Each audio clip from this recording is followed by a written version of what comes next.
왜 삶이 이렇게 무료하고 재미가 없는 예술이라는 선글라스를 끼고 사물을 볼 수 있어. 자신의 결혼해야 될 그 날에 형이 장례식을 치르는 아마 그때 아마 삶에 대한 무력감들 때문에 도저히 일상이 예술, 진정한 예술은 삶을 예술화시키는. 어떻게 백코치님 잘 지내셨습니까? 네, 잘 지냈습니다.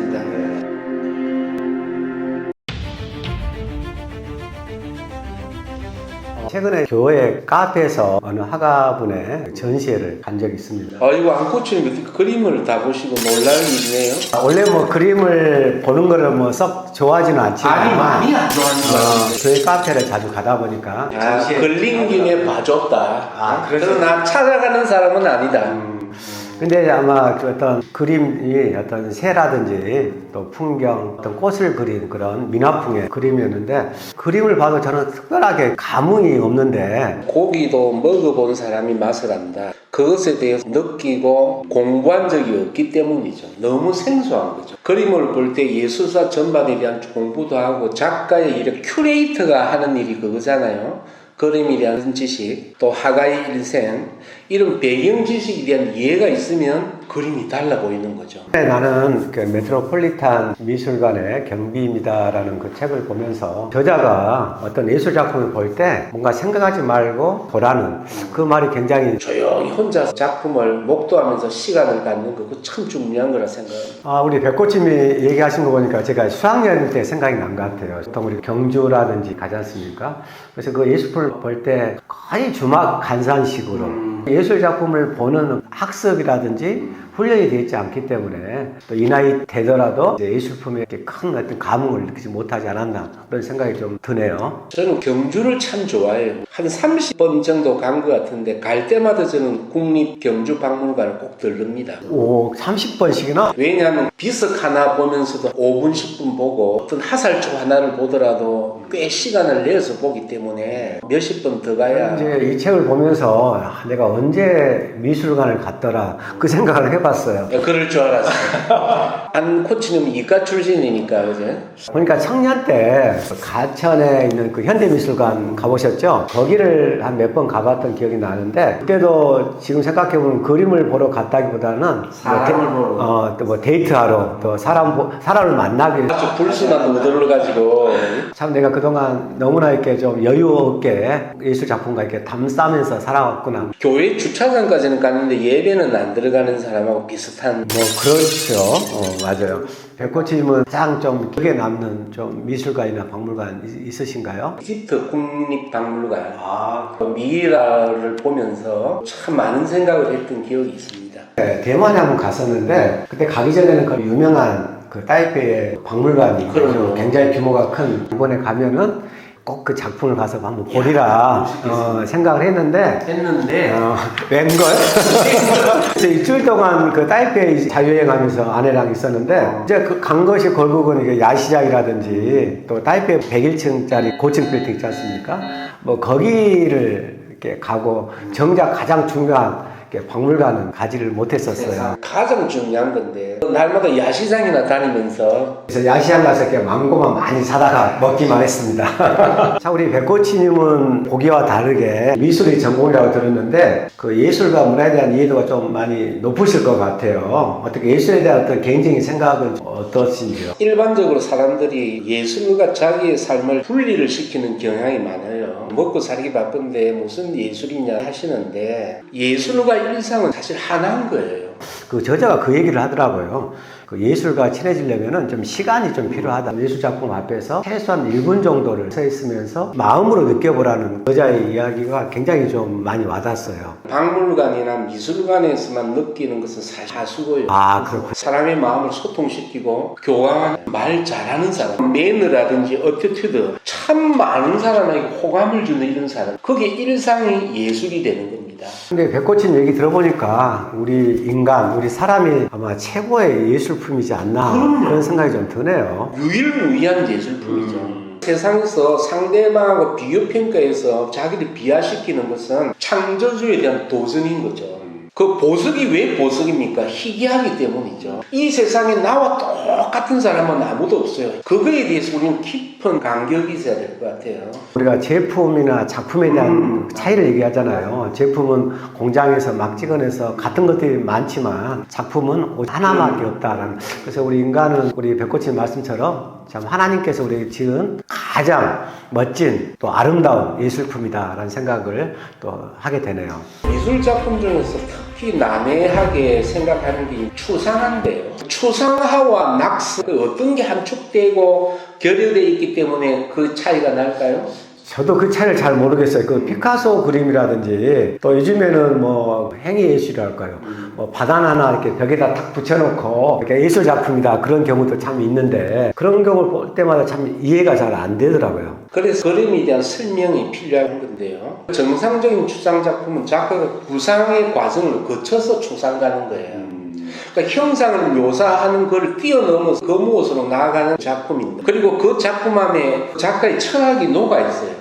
그래서 그 작품을 설명을 할 수가 있어요, 작가가. 설명을 또 가해줄 수 있어요, 큐레이터가. 근데 낙서는 생각 없이 한 거예요. 작가의 삶이 녹아져 있는가, 작가만의 고유한 예술적 철학이 스며들었는가가 차이가 나는. 우리 백호치님 얘기 들어보니까 이제 어떤 추상화를 볼 때 그런 차원에서도 보면은 좀 이해가 되겠다 생각이 좀 드네요. 생각하면서 상대방을 배려하면서 하는 말은 추상화이고 이제 아무 생각 없이 내뱉고 상대방 상처 주는 거는 바로 낙서다. 이렇게 또 그렇게 또 이렇게 비유를 하니까 참 이렇게 그 말에 대한 소중함에 대해서 다시 한번 좀 다가오네요. 지금 오늘 우리가 같이 나누고 있는 책이 미국의 패트릭 브링리라고 하는 분이 쓴 책을 같이 나누고 있는데 책 소개를 좀 해주시면 어떨까요? 나는 메트로폴리탄의 경비원이 없다. 제목을 참 잘 잡은 것 같아요.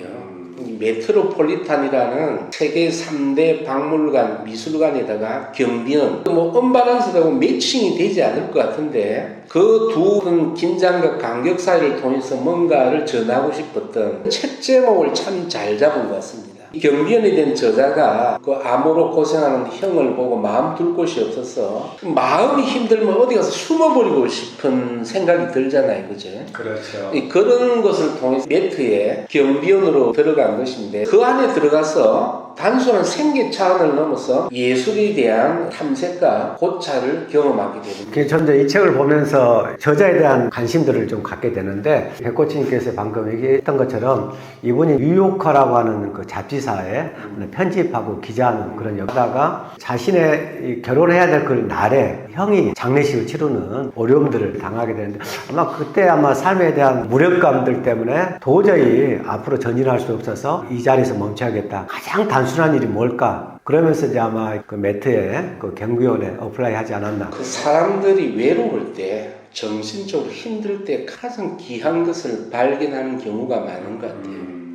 정신적으로 피폐할 때 예술 작품을 통해서 자아가 또 평정이 되고 인생의 깊이에 대해서 또 죽음에 대해서 생각할 수 있는 통찰을 이 저자가 가졌다고 생각합니다. 근데 모든 사람들이 어떤 가족의 어떤 죽음 때문에 힘들어할 때 뭐 이렇게 미술관의 경비를 지원하지는 않는 거 아니지 않습니까?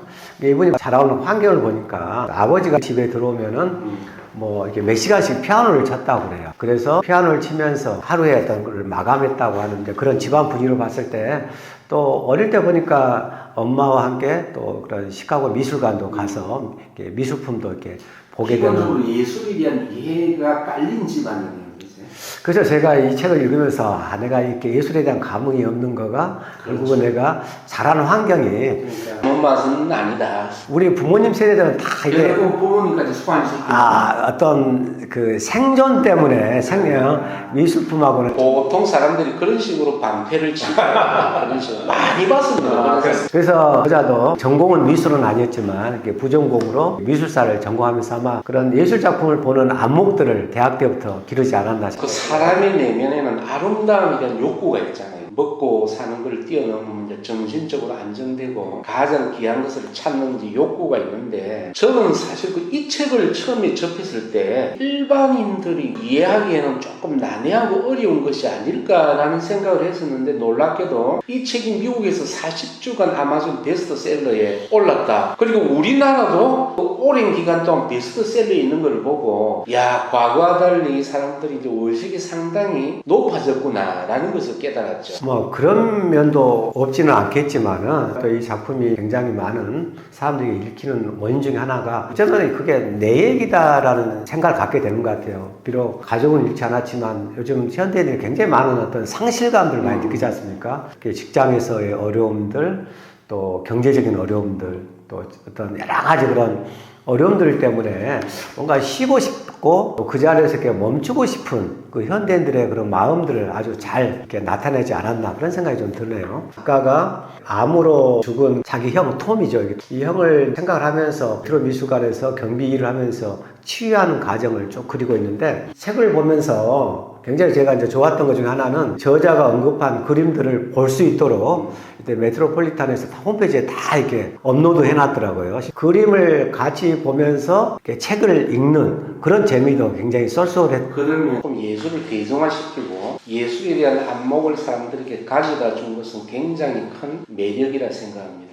요새 중산층들부터 시작해서 예술 작품들 소장하는 경우가 는다고 그러더라고요. 저희 집은 또 액자가 걸려 있는데 액자에는 저희 가족 사진이 걸려 있죠.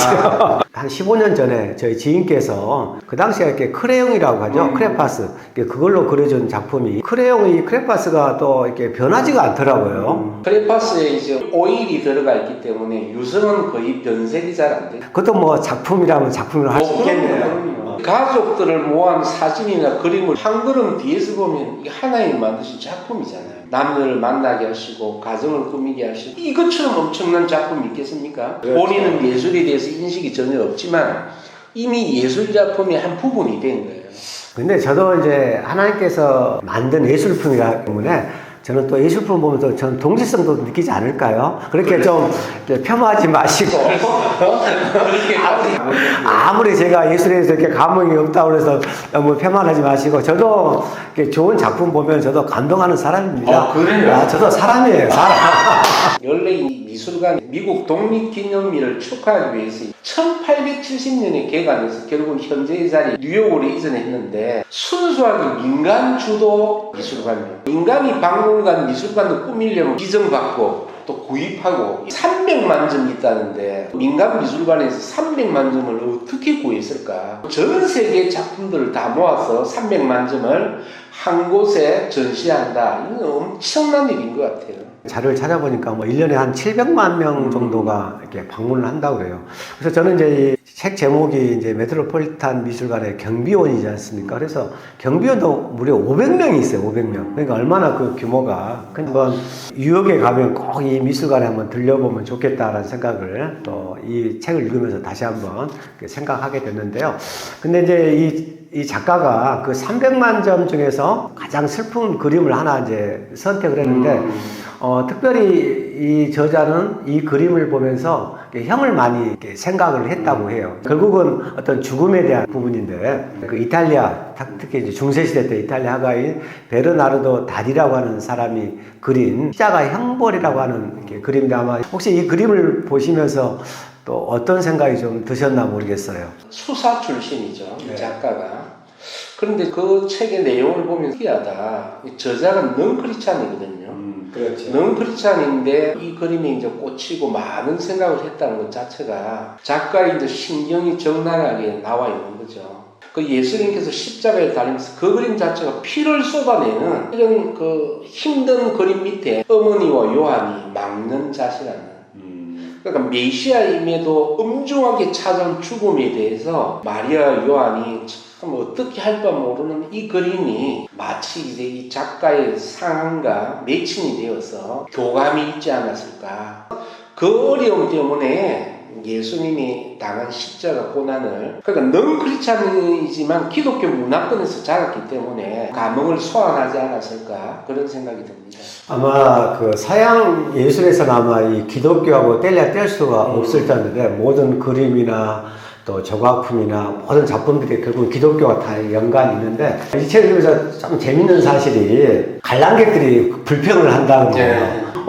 여기도 예수 그림이네? 여기도 예수 그림이네. 이제 이런. 구역에는 예수님이 290명이 있네. 이런 이야기가 나오죠. 맞아. 그만큼 이제 아마 서양 미술관에는 예수님의 생에 대한 그림들이 아주 압도적으로 많이. 서양 미술사 자체가 거의 그 성화 위주기 때문에 예수님 십자가를 빼놓기가 참 어렵죠. 근데 참 부끄러운 것은 저도 이제 기독교인이고 기독교 교육을 많이 받았는데 저자가 다드의 그 그림에 꽂혔는데 저는 밑에 있는 다른 그림에 꽂혔거든요. 그렇군요. 예를 들어서 존 시머 사전트의 마담 X라든지 고우의 자아상, 제가 가장 좋아하는 화가는 피터르 브리헤의 곡물수학, 좋아하는 그 그림이 차이가 나거나 약간 부끄럽기도 했습니다. 저자가 이제 10년간 이제 매트 경비원 생활하면서 떠나면서 과연 이 300만 점 중에서 내가 가장 좋아하는 그림 또 예술품이 무엇일까 이제 생각을 하다가 그중에 한 점을 이렇게 뽑게 되죠. 그게 바로 이탈리아 수사였던 프라 그 안젤리코라고 하는 십자가에 못 박힌 예수, 여기도 바로 십자가에 못 박힌 예수. 예수님께서 십자가에 딱 못 박히고 그 아래서 막연자실하게 있는 그 마리아 또 그 사람들을 위로하는 그런 사람들의 모습들 또 다른 데를 바라보면서 여러 사람들의 어떤 그런 모습들이 나오는 그런 그림인데요. 그래서 아마 이 저자도 자기 형을 먼저 떠나보내고 이 그림을 보면서 많이 이렇게 치유함을 받았다고 그래요. 그 예술을 심층적으로 알아가고 공부하면서 그 예술의 끝은 어딜까요? 예술의 끝이요? 예술의 끝. 예술을 창조하신 창조자를 만나게 됩니다. 저는 개인적으로 가장 인생에서 두 가지가 있다면 저는 예수와 예술이라 생각합니다. 같이 다 예자가 들어가군요. 삶을 알아가고 또 삶의 존귀한 것을 배우는 걸 통해서 하나님을 알아가고 참 저는 감사하게도 예수와 예술을 공부할 수 있는 기회를 삶에서 얻은 것을 참 저는 감사하게 생각합니다. 아마 이 저자는 넌크리스찬이기 때문에 십자가에 달린 그 예수님을 그냥 죽은 예수로 이렇게 인식을 했던 것 같아요. 그런데 우리가 이제 아시다시피 예수님은 십자가에서 그 죽은 채로 그대로 계신 분이 아니라 사흘 만에 이렇게 부활하신 분이지 않습니까? 그것까지도 생각을 했겠죠. 그럴까요? 네. 그래서 어떻든 저자가 자기 형의 죽음을 부활하신 예수 그리스도 또 십자가에 죽으신 그 예수님을 그림을 보고 치유를 받았다고 나는 게 참 이렇게 또 역설적인 것 같아요. 저는 아까 다드의 그 그림 중에 예수님의 가슴에서 피가 쏟구쳐 나오는 그 모습을 보면서 저 피를 왜 흘리셨나? 저 피의 의미가 뭔가? 아무래도 우리들은 이제 신학적 배경이 있으니까 그 피를 저는 가장 강렬하게 본 것 같습니다. 저도 그 그림 보면서 좀 숙연해지더라고요. 얼마나 아프셨을까라는 생각을 하게 되고 또 안 고치는 일 때문에. 그렇죠. 나 때문에.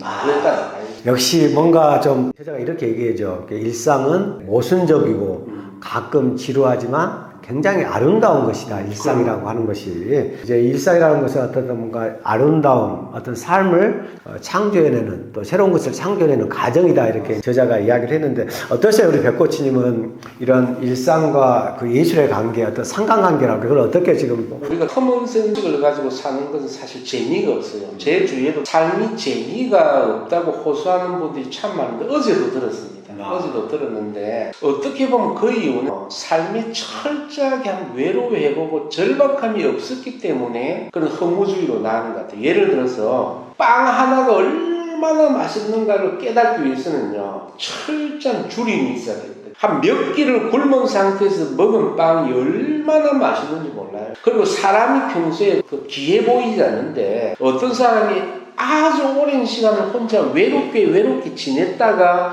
사람을 만났을 때 사람 종이한 걸 아는 거예요. 인생의 극심한 외로움, 그것을 통해서 더 귀한 것을 만날 수 있는 계기가 된다.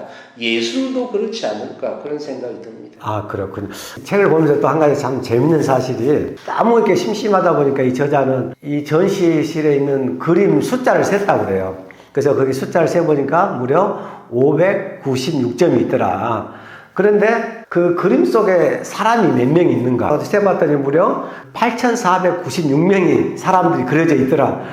그만큼 좀 지루한 일이지만 이 저자가 그 예술 작품을 통해서 그 자기의 삶을 의미를 부여하고 또 무엇보다도 그 형을 잃은 상실감들을 치유하는 과정을 보면서 미술가이라고 하는 것이 뭔가 치유하는 장소다. 라는 생각을. 그림에 나오는 등장인물이 단순한 그림이 아니라 인격적으로 어떤 실체화되는 그 속에 사는 주민으로 이해할 정도로 그림의 교감은. 아까 우리가 사람이 예술품이다 했는데 여기서 사람들을 많이 만나더라고요. 경비원들 보니까 정치적 이유 때문에 망명한 어떤 아프리카계 그런 분들도 계시고 자기 꿈을 이루기 위해서 이제 잠시 그런 어떤 사람들과 이야기 나누면서 나누는 이 작품을 보면서 또 다른 재미였던 것 같습니다. 매트에 보니까 여러 이렇게 이집트 간 이슬람 전시관이 굉장히 큰 규모로 있다고 해요. 마찬가지로 한국이나 일본 또 중국의 예술품, 특히 서양은 주로 이제 기독교가 대표할 거고 또 이슬람 쪽은 이제 그 이슬람교가, 그리고 한국이나 또 일본, 중국 예술품들은 또 불교가,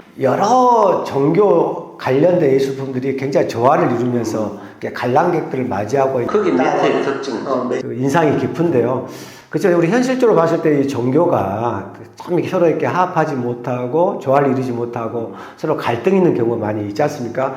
어떻습니까? 우리 백코치님께서는 이 현대사에서 종교 간의 갈등들, 그런 부분들을 해소하기 위해서는 어떻게 하면 좋을 것 같습니까? 종교의 가장 근본적인 목적은 인류에 대한 사랑, 행복에 이제 집중해야 될 텐데, 교세학장이라는 측면에서 접근을 하다 보니까 종교 간의 분쟁이 있을 수 있는데, 물론 종교 간의 닥트린이 틀리기 때문에 분교가 일어날 수밖에 없습니다. 그러나 조금 더 이상을 높여서 전 세계가 평화를 누리는 데 일조하는 교감을 삼는다면 그 자체의 특징이 있고 행복이 되리라 생각합니다.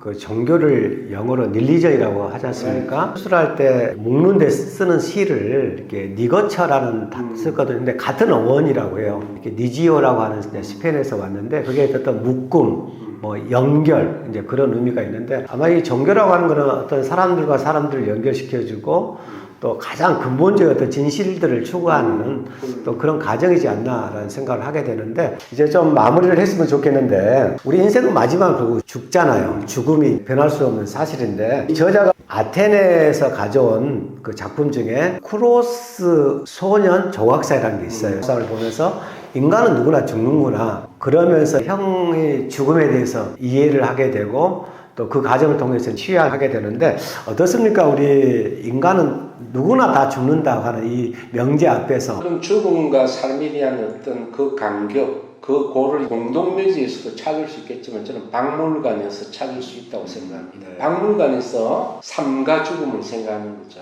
언젠가 국립현대미술관에서 신석시대 하살촉을 한번 본 것 같아요. 큰 감격이 젖었습니다. 이 하살촉을 쓰는 당사자와 나 그 사이에는 수천 년의 시공학적 간격이 있는데, 그 하살촉을 보면서 사람은 지금 어디 있을까? 그는 이 하살촉으로 어떤 동물을 사냥했을까?